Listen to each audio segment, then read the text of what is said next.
नमस्कार, city post के इस खास पेशकश में आपका स्वागत है। मैं हूं श्रीकांत प्रत्युष।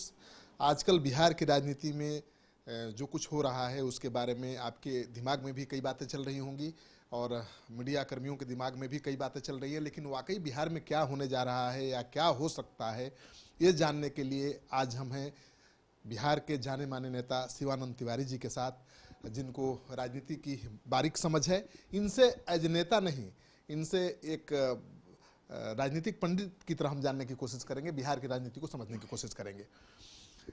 सर, आप से हम एज ए नेता, आरजेडी के नेता बात करने नहीं आए हैं, हम एज ए राजनीति के जानकार की तरह बात कर रहे हैं। बिहार में क्या लगता है, क्या समीकरण होने वाला है, राजनीतिक समीकरण आने वाले दिन में?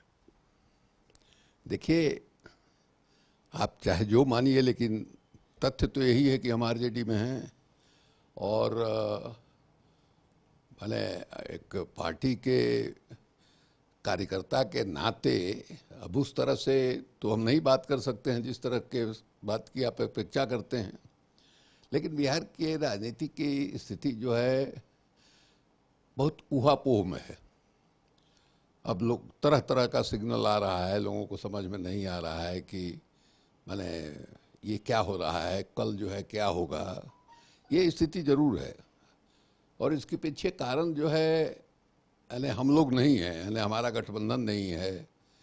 ये सत्ताधारी जो गठबंधन है उसके अंदर जो अंतर विरोध दिखाई दे रहा है, उसी के चलते लोगों को समझ में नहीं आ रहा है कि भाई क्या होने जा रहा है। अब जैसे आज ही कोई मंत्री हैं, नीतीश कुमार जी के मंत्रिमंडल के सदस्य भारतीय जनता पार्टी के हैं, उन्होंने कहा कि यहाँ जो सीमांचल है वहाँ बहुत सारे घुसपैठिए आ गए हैं, 35 लाख घुसपैठिए आ गए हैं, यहाँ भी नेशनल रजिस्टर जो है सिटीजन लोगों का बनना चाहिए। अब जनता तो, अब नीतीश कुमार के पार्टी के लोग कहते हैं कि नहीं साहब, ऐसा नहीं होना चाहिए। ये जो एक कंट्रडिक्शन है, उस कंट्रडिक्शन के ही चलते ऊहापोह की स्थिति बनी हुई है। और इसके पीछे एक और भी कारण है कि मान लीजिए नीतीश जी लंबे अरसे से एनडीए के साथ रहे हैं, लेकिन 2013 या समझिए कि 2010 का जो असेंबली चुनाव हुआ, 2010 के असेंबली चुनाव के पहले जो भारतीय जनता पार्टी के नेशनल एग्जीक्यूटिव की मीटिंग होने वाली थी, उस मीटिंग में नरेंद्र मोदी उस समय मुख्यमंत्री थे, मैंने गुजरात के, वो भी आए हुए थे अपने पार्टी की बैठक में। वहाँ जो है जो जिस तरह का मतलब दिखाई दिया, नीतीश कुमार के मन में जो नरेंद्र मोदी के प्रति जो भाव था, एक तरह की एलर्जी थी, उस एलर्जी की वजह से मतलब जो भोज का न्योता था भारतीय जनता पार्टी के तमाम नेता जो बाहर से आए हुए थे उनके, उसको भी रद्द कर दिया गया। 5 करोड़ रुपया जो है कोसी की जो त्रासदी हुई थी, बांध टूटा था, तटबंध टूटा था, उसमें माने अमूमन इस तरह की घटनाएं जहाँ होती हैं तो एक राज्य जो है दूसरे राज्य को मदद करता है, उसमें 5 करोड़ रुपया जो है गुजरात की सरकार ने भेजा था वो भी लौटाया गया। उसके बाद जो है फिर आप देखिएगा कि 2010 का असेंबली चुनाव नीतीश कुमार से भाजपा के साथ ही लड़े, लेकिन उसके बाद उन्होंने जो स्टैंड लिया, वो स्टैंड जो है भारतीय जनता पार्टी के खिलाफ नहीं था। वो मान रहे थे कि नरेंद्र मोदी जो हैं, ये इनका व्यक्तित्व इतना विभाजनकारी है कि अगर भारतीय जनता पार्टी उनको प्रधानमंत्री के उम्मीदवार के रूप में पेश करती है और वो प्रधानमंत्री बनते हैं, तो ऐसी हालत में जो माने उनका जो व्यक्तित्व है उस सबको साथ लेकर चलने वाला व्यक्तित्व नहीं है। और ऐसा व्यक्तित्व जो है प्रधानमंत्री के कुर्सी पर बैठेगा तो ठीक नहीं है। ये उनकी मान्यता थी, सार्वजनिक रूप से उन्होंने मैंने अपनी जो समझ थी उसका उजागर भी किया। हम उस समय नीतीश कुमार जी के साथ ही थे, पार्टी के बैठक में या अखबारों के इंटरव्यू में खुलेआम कहा। उस समय अगर भारतीय जनता पार्टी ने नरेंद्र मोदी की जगह लाल कृष्ण आडवाणी को ही रख दिया होता या किसी और को रख दिया होता तो ये कोई एतराज़ नहीं था उनको भारतीय जनता पार्टी के साथ यानी बने रहने में, कायम रहने में, गठबंधन जारी रखने में।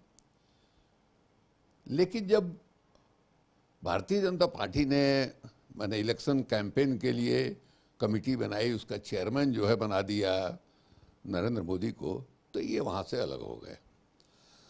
अलग हो गए। 2014 का चुनाव आप याद होगा, वह 2014 का लोकसभा का चुनाव जो है, नीतीश कुमार वहाँ से अलग होकर के निकले।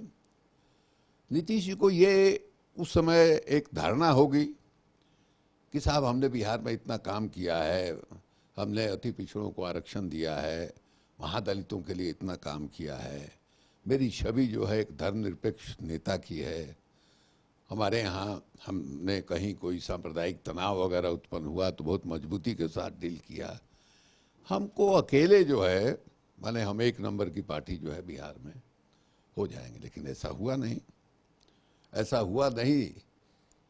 तब जो है फिर लंबे अरसे के बाद लालू यादव के साथ उनका तालमेल हुआ। आप देखिएगा कि लालू यादव के साथ जिस समय उनका तालमेल हुआ या गठबंधन बना, उस समय लालू यादव को चारा घोटाले में सजा हो चुकी थी 5 बरस की। लालू यादव चुनाव लड़ने से वंचित हो गए थे, उसके बावजूद उन्होंने किया और 2015 में बहुत अच्छा नतीजा आया, सरकार बन गई। राष्ट्रीय जनता दल की ओर से तेजस्वी जो है उप मुख्यमंत्री बने। लेकिन अब पता नहीं क्या हुआ, अब फिर वहाँ गठबंधन से अलग हो गए। अब ये जो मीडिया के कुछ हिस्से में ये जो कहा जाता है, 2 बात कही जाती है। एक तो कही जाती है कि साहब भ्रष्टाचार के चलते या लालू यादव जो है इतना दबाव डाल रहे थे सरकार चलाने पर, उसके चलते जो है नीतीश कुमार उस दबाव को बर्दाश्त नहीं कर पाए और वो अलग हो गए। एक बात तो ये कही जाती है। दूसरी बात कही जाती है कि सीबीआई का घर में छापा पड़ा और छापा पड़ा, उसमें तेजस्वी पर भी एफआईआर हुआ। तेजस्वी अगर इस्तीफा दे दिए होते तो महागठबंधन नहीं टूटता। ये 2 बात जो है लोग कहते हैं। अब हम जो है उस समय राष्ट्रीय जनता दल के में हमने सदस्यता नहीं ली थी।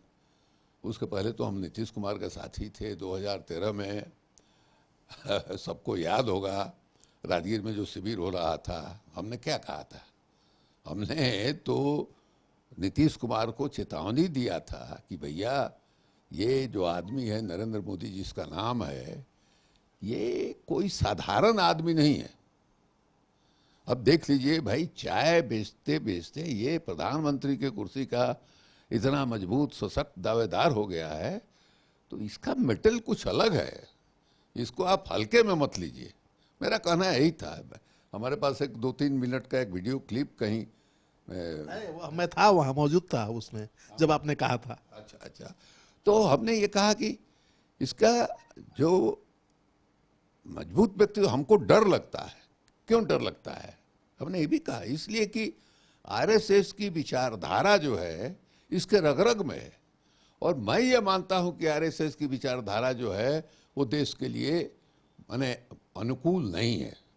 आरएसएस की विचारधारा जो है वो देश को माने बांटने वाली है। क्या आप जानते हैं कि घर बैठे आप अपनी स्वास्थ्य समस्याओं का सलूशन पा सकते हैं सॉफ्ट केयर मोबाइल ऐप के द्वारा? अधिक जानकारी के लिए आप संपर्क कर सकते हैं। हमारे फोन नंबर्स हैं 9472981111, 9472982222।